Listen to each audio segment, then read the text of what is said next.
China ఏం చేసినా విచిత్రంగానే ఉంటుంది. ప్రపంచ దేశాల కళ్ళుగప్పి రహస్య కార్యకలాపాలు చేయడంలో చైనాకు మరో దేశం సాటిరాదు.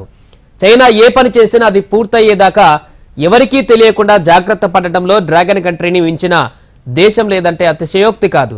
సరిగ్గా ఇలాంటి చర్యలకే ఒడిగట్టింది చైనా. ఏ దేశమైనా ఏదైనా పరిశోధనలు చేయడానికి తన సొంత ల్యాబొరేటరీని నిర్మించుకోవడం మామూలే. అయితే చైనా మాత్రం ఓ రహస్య ప్రదేశంలో సరికొత్త ల్యాబొరేటరీని నిర్మిస్తోంది.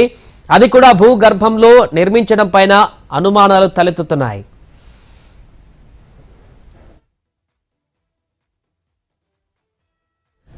ప్రపంచంలోనే అత్యంత లోతైన ల్యాబొరేటరీని చైనా నిర్మిస్తోంది. భూమికి ఏకంగా 2400 మీటర్ల లోతున నిర్మిస్తున్న ఈ ల్యాబొరేటరీని ప్రపంచంలోనే అత్యంత లోతైన భూగర్భ ప్రయోగశాలలుగా గుర్తించారు.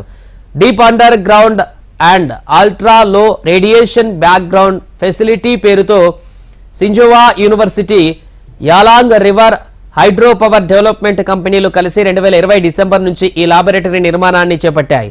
సిచువాన్ ప్రావిన్సెస్లోని జిన్పింగ్ పర్వతం మీదుగా దిగువన నిర్మానుష్య ప్రదేశంలో ఈ ల్యాబొరేటరీని నిర్మిస్తున్నారు. ఈ విషయం బాహ్య ప్రపంచానికి ఇప్పుడిప్పుడే తెలిసింది.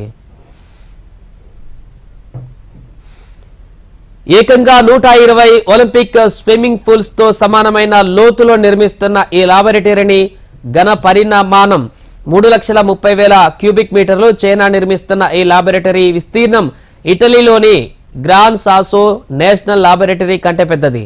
ఇప్పటి వరకు ప్రపంచంలోనే అతిపెద్ద అండర్ గ్రౌండ్ ల్యాబొరేటరీగా గుర్తింపు పొందిన గ్రాన్ సాసో ల్యాబొరేటరీ చైనా సరికొత్త నిర్మాణంతో 2వ స్థానానికి పడిపోయింది.